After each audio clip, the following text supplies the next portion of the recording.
I'm Myke Shrews. And I'm Tivis. And you're listening to The Munster Cast. Are we delayed? No, I'm just slow this morning. Let's get into it.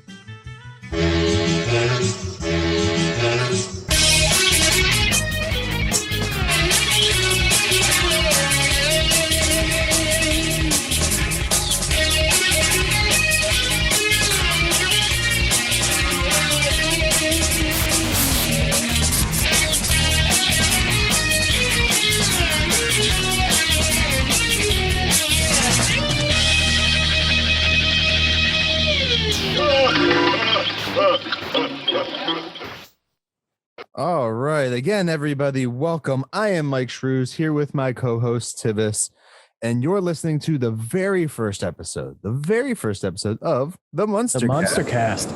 There we go. The podcast where we will be watching the Munsters TV show and talking about every episode, every movie, basically anything that has to deal with the Munsters. We might have some trivia, everything like that. So without further ado, let's introduce ourselves. And Tivis, why don't you go first? It's I started watching the Munsters whenever I homesick, could be on TV Land or even late at night. I've never seen the entire show, so I'm looking forward to watching it from beginning to end. I've seen a mixture of this and the sequel series, The New Munsters, as well as the 95 movie. A lot of the 95 movie. I love that movie. Okay. Was that the one where the original family shows up besides, of course, Herman? Yeah. Not as their characters, but they were just there, that same actors. Oh, yeah. Awesome. All right. Well, for me, I have never watched the show all the way through either. I used to watch it all the time with my grandma with like TV Land, like you said. I'd watch it with I Dream of Jeannie and MASH, or not MASH, Hogan's Heroes and Bewitched and all those fun shows. And as far as watching this show, and of course the one that everyone will compare it to, the Addams Family. This one was always better for me. It was more entertaining. And then when you rethink about it as an adult, some of the storylines, like there's always those classic quotes that Herman always had for stuff that's running around the internet. So you always get to see a lot of that stuff. And with the Addams Family, the Addams Family was an adaptation from the original comic, I guess. So, but the Munsters was 100% original. It was the first thing. I believe it came out before the Addams Family. 6 days after. 6 days after. Okay. And a day before Gilligan's Island. Yes, it is. Yeah. Interesting fact too with that. It actually was equal in ratings with Gilligan's Island for a little bit too. So that was pretty cool. It is owned by Universal Studios. I believe Universal still owns it as well. But they are the ones that created it because, of course, it's basically all their freaking monsters, but put into a sitcom, family-friendly world, which is kind of cool when you think about it. This show is just it's so heartwarming. You can't help but feel happy watching it, and it's why it's one of my all-time favorites. Even though I've never seen all of it, it doesn't matter. It just puts me in a good mood. Yeah. Seeing all of it too. It was only 2 seasons, if I am not mistaken. The first series. We're talking about the first series. Sorry, guys. We are talking about the first series from 1964 to 1966 that ran. And yeah, it was 2 seasons, and I believe it got 1 movie during its runtime. I was gonna say 70 episodes. 70 episodes. Was it 70 or 72? Well, if you include the 2 unaired pilots, it's 72. Okay. So 72 episodes total with the unaired pilots. And then there was the Munsters Go Home film, which was 1966, which is during the runtime of this film.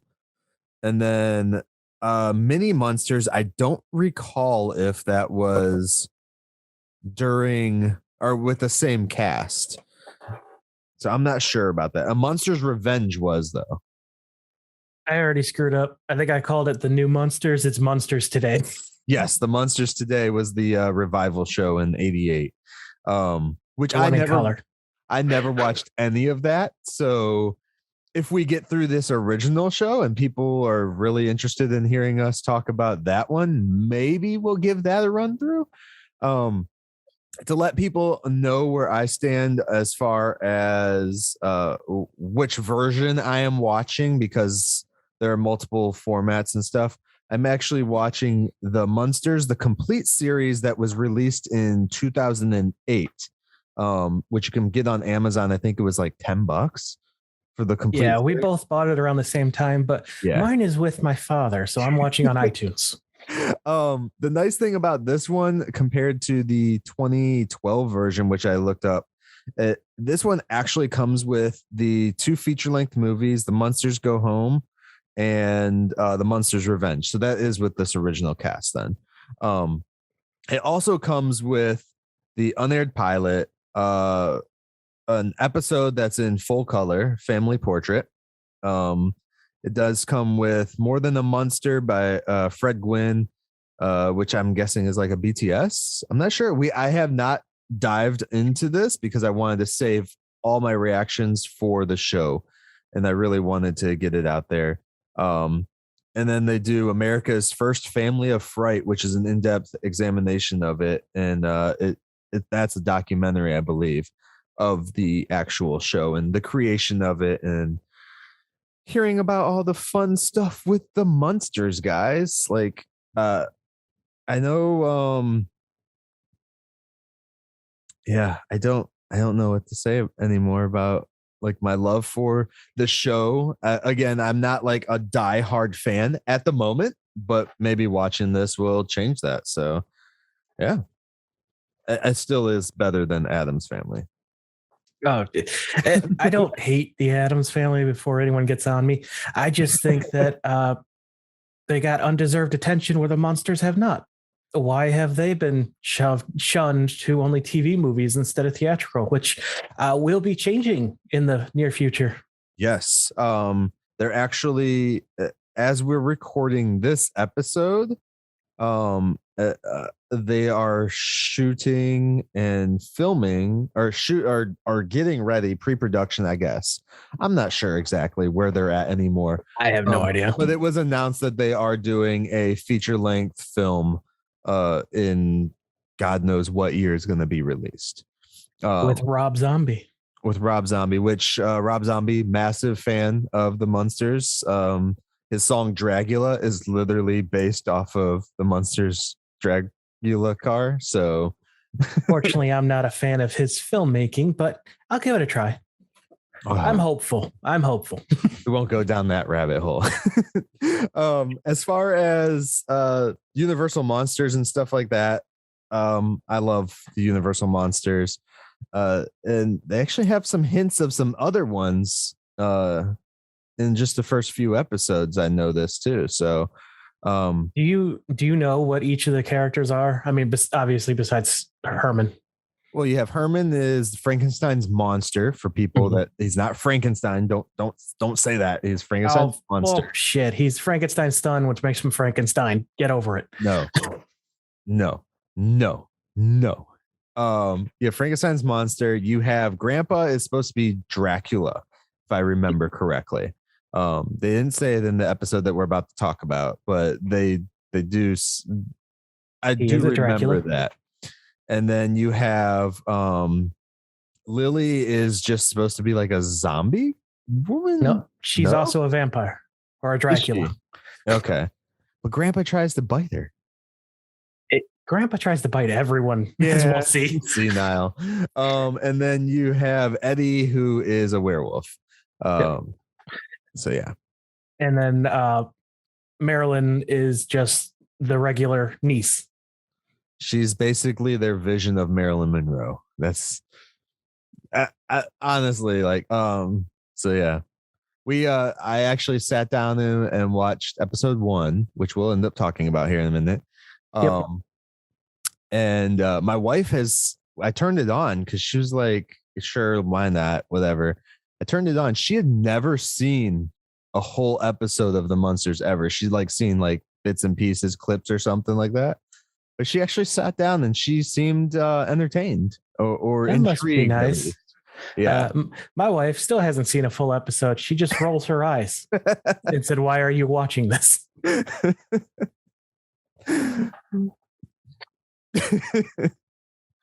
Well, I guess now is the time to leave her. No. Yeah. I got a little bit of really? Of all the things, she won't watch the Munsters with you, man. She won't watch a lot. She's against black and white stuff, dude. Oh. She's I don't. Okay. Something went wrong with her childhood. It's funny too, though.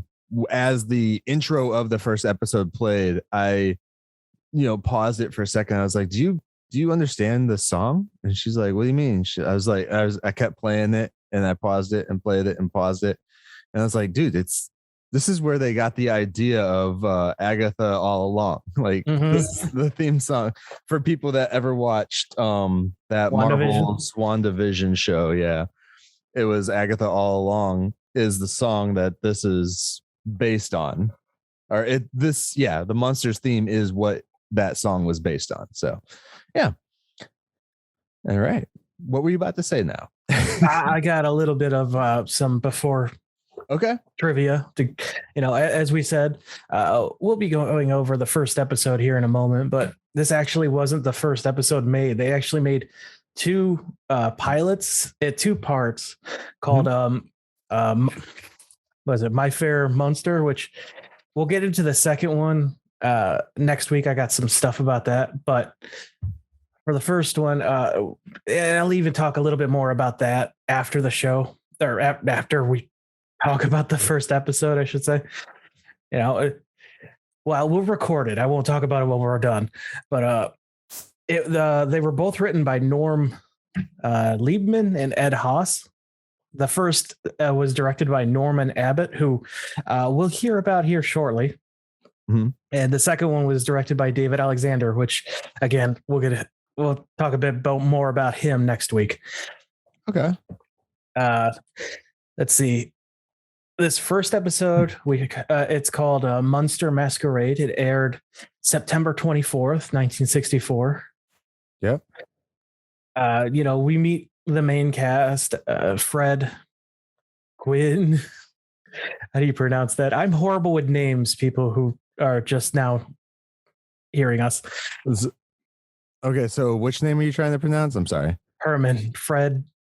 Oh, Fred Gwynn. Yeah, just Gwynn. Yeah, okay. Yvonne De Carlo. Al Lewis is the grandpa. Butch Patrick is Eddie, and Beverly Owen, who we'll see for a bit as Marilyn. Yeah. This episode was written by Joe Connolly and Bob Mosher, who worked on all 3 Leave It to Beaver shows. Which, did you know there was 3 of those? Yes. I knew 2 of the shows. I knew 2 Leave It to Beaver shows. And then, Leave It to Beaver. I'm thinking of Dennis the Menace. So no, I did not. Yeah.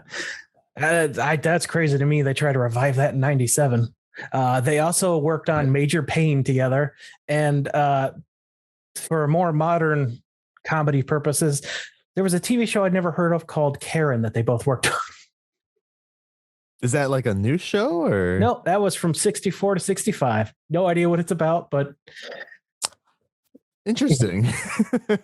This was directed by Lawrence Dobkin, who was an actor and a director. He was in the 70 movie Patton. Mm-hmm. He directed and acted in 2 episodes of Mike Hammer. I think he might have been a mainstay in that show, so I'm sure he acted in more than 2. And he also acted in 10 Commandments from 56. Okay. Awesome. Well, also too, the biggest person, I should say, in the movie or in the show, period, is of course Herman Munster, who is played by Fred Gwynn. Most people will recognize him either as Herman or as Judd from Stephen King's original Pet Sematary film. So I was going to get into this stuff later on. Okay. Yeah. So I just want, if people are watching along with us and stuff, that's where you know him from. Oh, For yeah. sure. Yeah, and Herman apparently he did Fred, sorry. He ended up passing away. He was the first cast member to pass away in 93. So yeah, July 2nd. Yep. Just 8 days before his 67th birthday. Mm-hmm. All right. So do you want to dive into any more information and trivia, or do you want to dive into the episode itself? Let's get into the episode. All right, so we're going into Monster Masquerade, as Tivis said, September 24th, 1964. And so the synopsis for this, I will just read real quick. Marilyn's boyfriend, Tom Daly, invites the Munster clan to a masquerade party at his parents' house. Eddie remains at home with Miss Morton as his sitter. Marilyn goes as Priscilla, Lily is Little Bo Peep, and Grandpa is Napoleon. And Napoleon is King Arthur in a suit of shining armor. This episode, I will say right off the bat, I had never seen for sure. So that was interesting how they dived into it. I was definitely, when I was watching it, I was definitely thinking it was going to pull a specific gag, and they didn't do it, which is actually interesting for the 60s. So we open this episode, and Tivis, you can stop me whenever you want. But we open the episode with just Marilyn, perfectly looking normal people. This is the Munsters show, and we open with just two normal looking human beings. Yeah. And you have Marilyn and Tom outside, and they're talking about, Tom is very, I don't want to say date rapey kind of, but he's pushy. He seems like a jerk. I'm sorry. Yeah. You've been going out for what, like 4 dates, and you don't want to meet her parents still? But he wants to come in, or no, she wanted him to come in at that time. It's later in the episode that he's trying to push. Yeah, he wants him to come in and meet her aunt and uncle, and he's like, why? What's the point? We're not going to be together. That should be a red flag for anyone. So how I thought this was going to go would be Herman opens the door and scares the guy off, or they actually go inside and they scare the guy off, and that's the first glimpse that you get of Herman. Oh, yeah, he's peeking out the window. Yeah, but he's peeking out the window instead, and then they just go in, fade into the house, and then you just start to see them all. So which was, I think, a great intro to the character, because he's just staring menacingly out the window. Then he gets a big old smile on his face. Yeah. You can imagine if they did it nowadays, it would be like Herman in a menacing, dark, shadowy area, and the guy would run off, and then Herman would step forward and be all goofy and smiley and stuff, and what happened type deal. But rather that they just went with it. They played it off like these characters aren't different. They're not different in this universe to us anyways, as the audience. It's just no, they're normal here. They're here. Let's go. Let's do this. And so I enjoyed that part of this. Again, I never saw this first episode, so Tivis, would you like to go?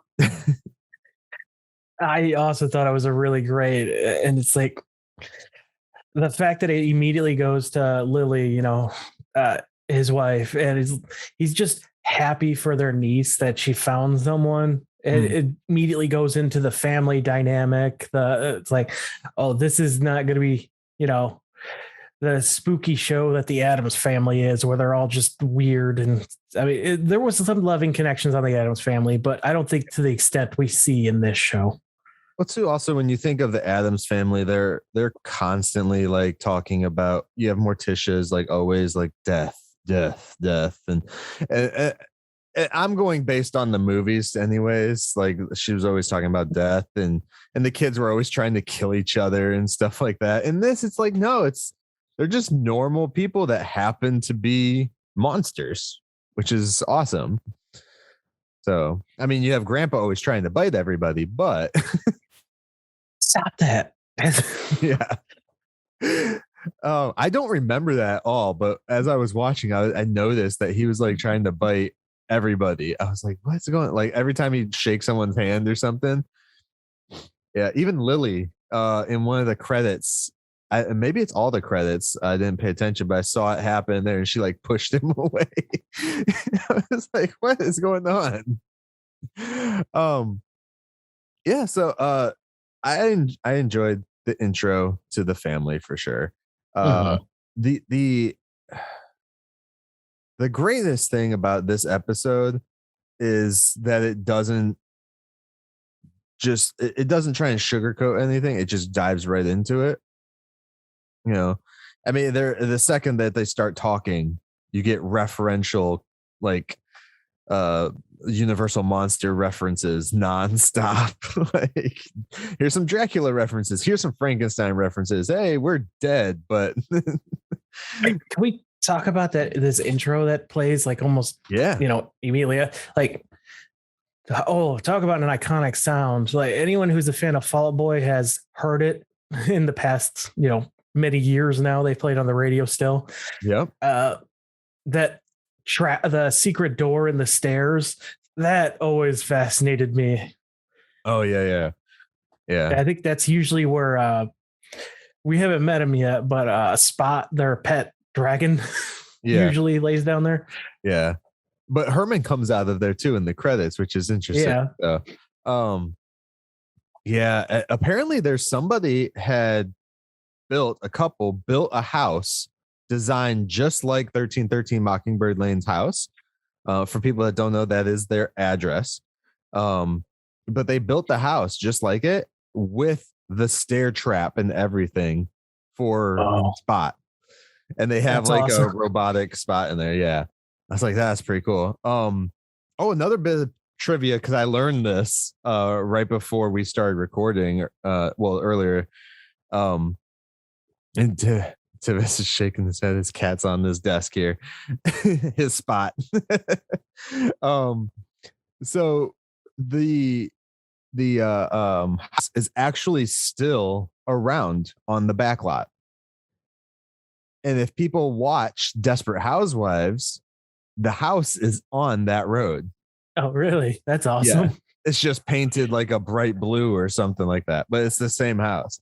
So I'm kind of curious why they didn't just use that house and just, wreck it up instead of building a new one for this new movie that they're doing. So it'd be interesting to see what they do. Who knows? He may have tried. Maybe with how much he loves the series. Yeah. I guarantee we're going to see as many original props and stuff as he can get his hands on. Oh yeah. Yeah. I wonder if he will try and get his hands on the original Dracula car for it, or if he'll use like his, because he built one for his music video and everything. So I'm sure he's going to try. And if he can't, he's got one ready to go as a replacement. So So anyways, let's get back into the episode. Moving along the episode, it's basically sorry. Marilyn is inviting her family to this masquerade of Tom's. So they had finally meet. Yeah. We had an issue. Me and my wife had an issue with this masquerade that they decided they were going to have. It was just a costume party. That's not a masquerade. Can we all agree on that? Like right now, even in the 60s, they should have known this is a costume party, not a masquerade. But I guess masquerade sounds cooler. But yeah, it was a straight up costume party. There is a difference. People, look it up if you have if you want to challenge me on it, for sure. Especially with Herman dressing as King Arthur. So yeah. Do you want to go step by step through this? Did you notice the invitation they get? Well, I highly doubt you did, but this is a little factoid I found. Okay. The envelope, the stamp on it has a 1937 Canadian picture of King George the Sixth. Oh, nice. Nice. I don't know what that represents, but it's just an Maybe interesting little thing. everything has the attention to detail in this show, as we'll find out later, is awesome. Just in this one episode, I saw like great attention to detail. And so let's move forward. So Grandpa gets upset that he wasn't invited. So we get a little cut to what's his name? Tom's parents. Yep. They're like, they want to invite their grandpa. These people are awfully rude and presumptuous. Can we go back to Grandpa being like annoyed that he wasn't invited? He says he's going to turn himself into some kind of meat and just be there in the hors d'oeuvres. Which, as we'll see in a moment, he might be able to do. I mean, if he's Dracula, he has like the power to turn himself into another creature. I don't know about what did he say he would turn himself into, like ground lean something. I don't even recall what it was exactly. I should have wrote that one down when I heard it because it was funny. He's a master's potions expert, though, allegedly. But this line, when they're talking, she says, when someone's been living with you for hundreds of years, they're just like family. Does that mean he's not actually related to them? That's what I was wondering, because is Lily adopted? I never he turned and adopted. Right. As a kid or as a younger person, even as an adult nowadays, I don't know if it's Grandpa, because they just call him Grandpa. Mm-hmm. Who's Grandpa? Or like, is it Lily's grandpa? Is it Grampula? Eddie's grandpa? Is it, Herman's grandpa? Because they all just call him Grandpa. I don't know. In my house, my parents didn't call my grandparents Grandpa. So it might also be like a 60s thing. But yeah, that line does make you question, okay, so maybe he just moved in with them. Yeah. Or they ordered like a tomb, like a casket or something, and it came with him in it, and he's just been there with them forever. Little bit of a tangent. You ever seen the Aqua Teen Hunger Force? Yes. They got an episode with making fun of the Curse of the Mummy, where he's just annoying and refuses to leave. It's not actually a curse. Nice. Curse of the Mummy is the reason the Titanic sank, by the way. Is that a situation here? They just bought a casket and it came with a Dracula, and they're like, well, shit. Yeah. Yeah. And no, I don't really believe a mummy is why the Titanic sank, guys. I do. Dun, dun. It's the curse of the heart of the sea. That's why. Anyway, yeah, no, I 100% question how Grandpa is related to them. Like, yeah, the first episode in too, you're like, wait, what? Especially going back in, because I don't recall them ever saying anything. But again, I have not watched every episode, so if there's someone out there that has, don't worry, chill. I'll get to it eventually if they ever say so. Yeah, we're watching this as we go, so we're getting this information, fresh. Yeah, because I know watching at least a full episode of the Munsters, it's been before long time. Yeah, at least more than 15 years ago. Is probably TV Land still on TV? They might be. They probably played George Lopez though, which just makes me feel old. Oh God, let's not get into that. When is TV Land going to play Power Rangers? Oh no, that's going to be Nick at Night. Oh yeah, but yeah, I don't know where to go right here. Well, we cut into their costumes. If you want to get back to the show, let's cut into the costumes. We got Herman as who I originally thought just like a suit of armor, but apparently he's King Arthur. Right. Apparently King Arthur just wore a lot of armor. So I guess. I actually dug that outfit, man. I would really like to see what it looks like in color, like, because yeah, I would like to see what it looks like in color. That's probably just shiny metal, but still. Then we get a Bo Peep costume, which I think this is the first instance of there's a very famous line that Herman says that gets ignored often. Yeah. And where he is a bit repulsed by the Bo Peep costume and the makeup. Yep. Like, it was so scary and repulsive. Makeup does wonder. This is where we get our first appearance of the Raven, which is a reoccurring character. And this episode voiced by Mel Blanc or Blank, who Looney Tunes fans will know as the man of 1,000 voices. Daffy Duck, Bugs Bunny, so many characters. Okay. So just a little fun tidbit. And he constantly quotes Edgar Allan Poe, which I am not a fan of, but it is what it is. Please don't rip my shirt. Okay. Yeah. So, what was Marilyn dressed as? I forget.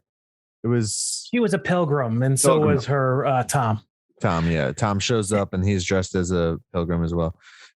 They do mention, like, they show that it's raining, and it's just raining over the Munsters' house.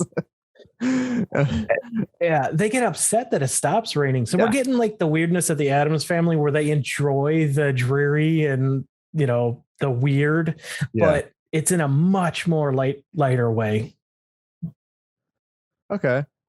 Grandpa attempts to change his appearance, with some potions, and that doesn't work. So he ends up going with Napoleon. Awesome. Actually, a nice information on Grandpa's lab, because this is the first time we actually get to see his lab.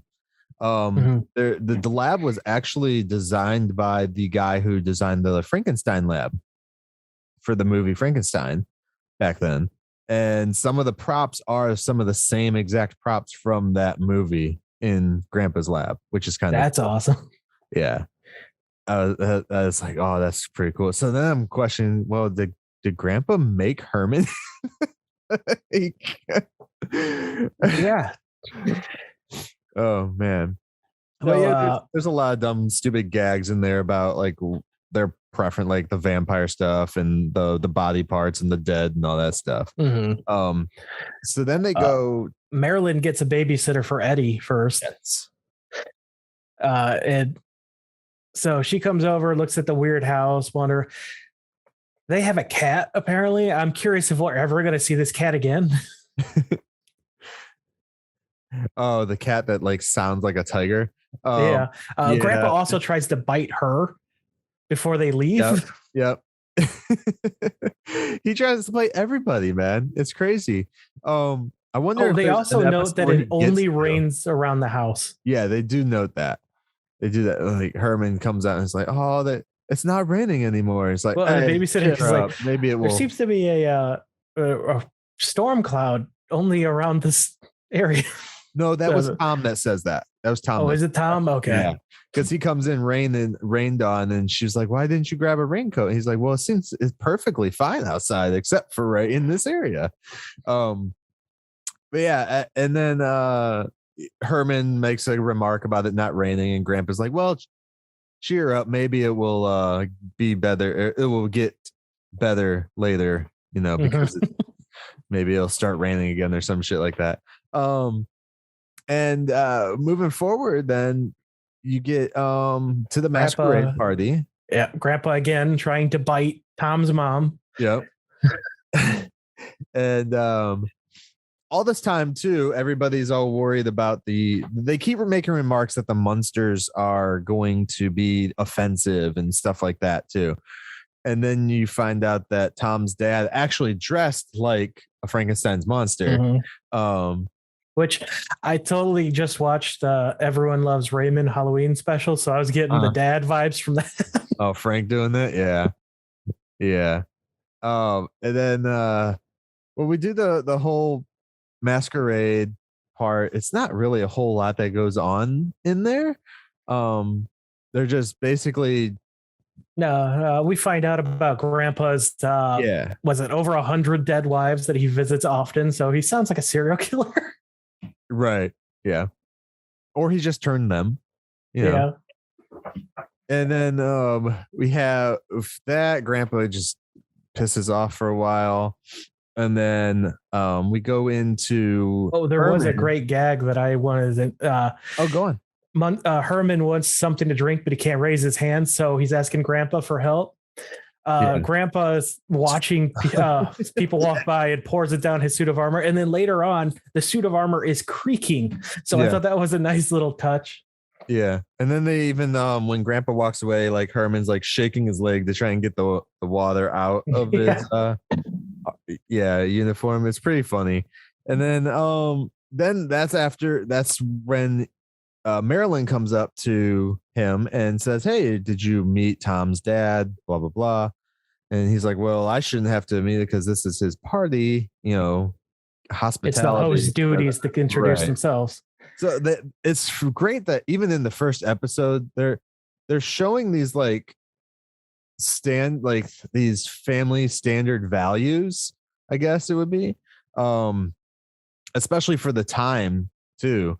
But they're doing it in a comedic way to where it doesn't feel like everything's subtle, very subtle ways that they're doing everything, but they're using monsters to do it. And so in doing so, it gets implanted in people's brains, I guess, but they don't necessarily know that it's being implanted in their brains because there's PSAs all throughout this show, bro. Oh, yeah. And then, go on. I was going to say we cut back to the babysitter for a bit, which she fell asleep and is covered in cobwebs. How fast do these spiders work in this house? Yes, that's one of the things I thought was great attention to detail because you always see the spider webs everywhere. And it's even on the dishes that they're using constantly too. She pulls dishes off and they have cobwebs on them, but then it's like, okay, they use the dishes constantly. So now we're getting them back and forth. The spiders are just always making webbing, always. And we also, she's woken up by Eddie howling at the moon. Yeah. And we also get our first appearance of Spot, which looks fucking terrifying. Yeah. Yeah. And I do remember Spot growing up. So I know eventually they do show more and more. So it's awesome that the first glimpse of him is just his shadow. One of my earliest memories of something that scared the hell out of me was this news report, back when the Chupacabra was first being talked about, and they showed this terrifying picture on the news. It looked exactly like this shadow. Yeah. That's awesome. And then she really doesn't do a whole lot though. She doesn't really freak out like you. No, she's just like, oh, okay. Yeah. Oh, she delivers some food to him earlier in the episode, and we hear him go to bed with closing what sounds like a casket. Yeah. Yeah. And then we're going back to the masquerade. Yeah. Herman introduces himself to the dude, to the Tom's dad. Sorry. And it's Albert. Yes. And then we go from there into he says that he didn't wear a costume or something. Herman says it to him that he didn't even wear a costume. Oh yeah. He's like, it's a shame you couldn't find a costume. Yeah, all these random little things that the Munsters are saying at the party, these people are taking massive offense to it. Which goes along for a lot of things nowadays. Everyone gets offended by everything. So I get it. Which makes me wonder, they haven't been out in society for long, have they? No, they actually say so, I believe, in this episode that that they need to get out maybe it's a few episodes later. I'm not sure. I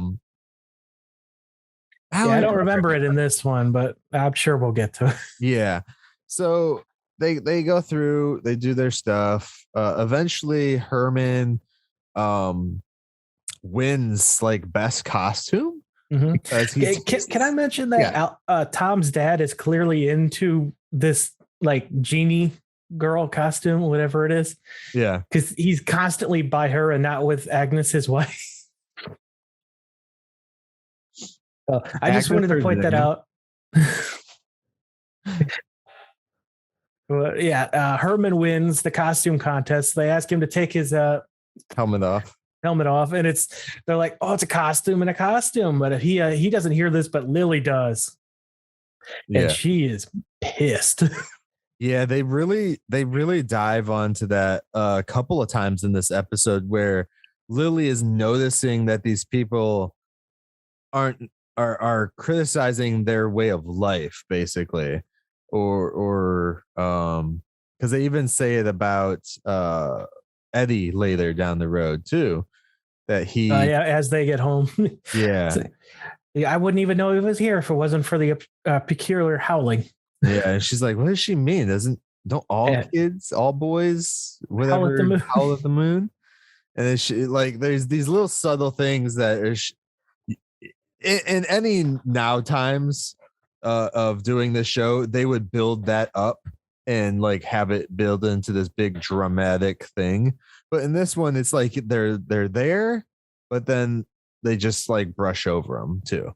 I don't know if it's because they didn't want to deal with that or if they just wanted you to know that they knew, like make it apparent for the characters that the characters are a little self-aware of what's going on within their world. So, yeah. And there's something we'll get.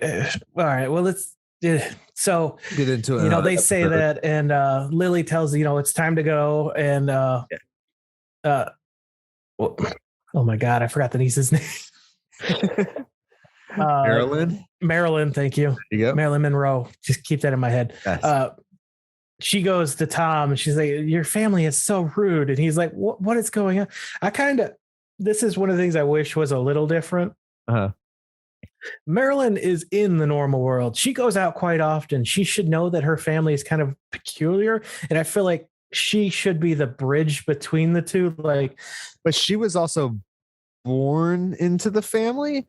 I know, but she being out there, she should know, like, hey, no one else looks like my family. They might, I mean, I can understand her being offended, but I would have liked it to have seen like trying to bridge the gap between the two a little more. Maybe. Yeah. But that takes away some of the humor. Yeah. You're dealing with a show about monsters. Come on. Yeah. Oh, you have Dracula, for Pete's sake. Who eats a candle at one point. Oh, geez. Yeah. So we end the episode towards Marilyn, or so Herman and everybody's back at the house, doing whatever they're doing, reading, all that crap. And Marilyn is she gets dropped off by Tom, right? Yeah. And then this is where he gets creepy. This is where he gets a little creepy, little date weird. We'll say the lights are off. Let's go in. So, the lights are off. Let's go in. And he's really pushy about it too. He's really, really pushy. This is where I feel like this show potentially could be a really good drama series. Although I would never want that. I like it how it is, but the stuff that they put into it is potentially like really deep shit. Excuse my language. I'm not sure what all words I've used today. I've used a few. Okay. And he's just really, really pushy. And between that and the whole like they're outsiders type of feel, just in this one episode, man, like they treat them like she's like doing, or their son is like doing like an interracial date or something. That's how this whole episode comes together as, and you see more elements throughout the show just like that. So now let's get away from the date rape guy and go into the house. So They Lily go in and or she's Marilyn goes into the Marilyn. house, yeah, and he pushes his way in. He doesn't even like get invited in. Like he just pushes his ass in. She's like, just go turn that light on. I'm gonna go change. Yeah. Yeah. And go in that room over there and turn the light on. Yeah, just get away from me. Yeah.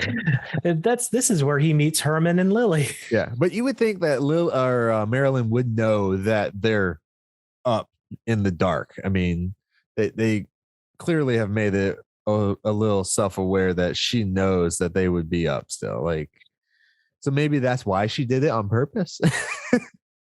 Maybe she is self-aware of how weird her family is, but uses it as a catalyst to get out of crappy relationships. It's headcanon now for the Munsters, guys. That's Well, and the sad part is afterwards, when he finds out, hey, they're not in costume. These are actually them. His hair flips up. He runs out the door, and she's like, "Oh, I chased another one away." And Herman makes the great joke of, "There's something wrong with that guy's hair." Yeah. Does she say that now? Does she say in this episode that she chased him away? Does she say that? I think so, but Herman's like, nah, this is probably for the best. That family is nothing but trouble. Yeah. Well, she says it too. She also recognizes, that it probably wouldn't have been great anyways. And I love how every time like she just blames herself. She's like, I chased another one away. It's awesome. And then you just end the episode on that basically. After the because that's it. The sitter's gone and everything else. So you got any final thoughts on this one episode? Episode 1, just so people know, normally we will do 2 episodes per starting next week. Starting next time. Yeah. So let's do final thoughts, man. What did you think of episode 1? I thought this was a great introduction to the show and all the characters. I thought it spotlighted all of them perfectly. Eddie was kind of sidelined a little bit, but yeah, you don't get to see him a whole lot, but there's they had a lot to do with the adults in this episode with the party and everything, and they probably wanted you to get more used to their comedy because you end up seeing them more than him anyways throughout the entire show. Herman and Grandpa basically steal the whole show later down the road anyway, so doesn't really matter. No offense to Yvonne, but there's a reason they've got the top 2 bills. Yeah. Fun fact anyways, Grandpa is actually a year younger than the actress who plays Lily. I didn't know that one. Yep. See. As far as my final thoughts on this episode, I enjoyed it. It was nice to see an episode again. Like I've never seen this in my life. This one episode. I haven't seen a bunch of them, but I've never seen this episode. And it was also really nice to sit down and have my wife watch the first episode of the intro to the character. So now she knows a little bit more about the show. I'm sorry, Tivis, that you didn't get that too. Yeah. I enjoyed it. I really liked the introduction to all the characters. It wasn't something basic like going back, especially how we watch things now and how things are made nowadays. You have in your mind how things should be laid out, and this show doesn't necessarily do all those layouts. It is a sitcom, though. It's a straight up sitcom, but with monsters, and it's awesome. It's like if you take freaking I Love Lucy and throw some monsters in there. Did they ever do crossovers? I'm interested to find that out. I don't think so, which is I would love an Addams Family Monster crossover. I don't know about them, but I would have liked like Bewitched or Genie crossover with them. Those would have been cool. Yeah, just all of those old, Gilligan, Lost in Space somehow. What? Yeah, kind of like how they did Flintstones and the Jetsons back in the day. Yeah. You get Gilligan and Lost in Space. That would be awesome. Or how they actually. somehow crossed Beverly Hillbillies and Gilligan in their comedy movie years later Awesome. with that one reference. Okay, so Tivis, do you have some trivia for me, real quick? Well, I just get the list of guests. Finish We it got guest stars. If you want to know anything, I know we're trying to keep these a little short, but if you want to know a little bit of what other things these people have been in, just say and I'll say it. But we got Lyndon Childs as Tom Daly, Mabel Albertson as Agnes, Frank Wilcox as Albert, Laureen Tuttle as Mrs. Morton, Walter Wolf King as George Washington in The Masquerade, Nita Roman as the harem girl, Paul Bradley as first guest, Bernice Jansen as the second guest, Ray Darmore as third guest, and uncredited Arthur Tovey as the waiter. Awesome. And I was going to speak a little bit on Fred if we got time. Go ahead. Yeah. So, he was born July 10th, 1926. He passed away 66. His first acting job was Davy Crockett in You Are There TV series, 1953. His last was a voice in Edward and Station, which was a TV movie in 1992. But his last actual appearance was Judge Chamberlain, Haller, and My Cousin Vinny. But his last acting credit would be in the first unaired pilot, because they did end up releasing that in 2004, which I don't know if you know this, but Lily wasn't in that pilot. In the first, the original pilot? No? Yeah, they had Phoebe, played by Joan Marshall, and they changed it because she was way too much like Morticia. And they also had Nate Durman playing Eddie, or Edward Eddie Wolfgang Munster. Okay. Al Lewis was there, and this Edward Mallory as Jack. Well, I'll tell you what we'll do for the unaired pilot. Once we get through season 1, we'll do an episode of the unaired pilot, and we'll work it that way before season 2 starts. I think that would be great to see because then we'll have a whole season to compare and contrast with the unaired pilot, the castings and everything. So that'd be really cool to do. One last thing, Fred Gwynne actually has a writing credit for The King Who Reigned, which was adapted by Garrett Thomas as a short in 2005, which looks to be like it may have been a school project. Okay. He's also credited as the illustrator of the book. Nice. Awesome, man. All right. Well, again, everybody, if you enjoyed this, follow us here on whatever platform you're listening to us on. Give us some likes or whatever. Help us boost those numbers, because people love those likes for some reason. And if there's anything you think we could improve on, because we're just getting started and we'd love the feedback, let us know. Yes, let us know. Comments, great. You can contact us on Instagram and Twitter again via the MUNSTERCAST, at TheMunsterCast. And we should be getting a Facebook page as well. So we'll figure that all out as we are continuing on. Again, first episode, and thank you guys very much for showing up. Tivis, you got any last words for me? It's terrifying as hell. All right. And we'll catch you guys the next time we take a stroll down 1313 Mockingbird Lane. The lesson I want you to learn is it doesn't matter what you look like. You can be tall or short, or fat or thin, or ugly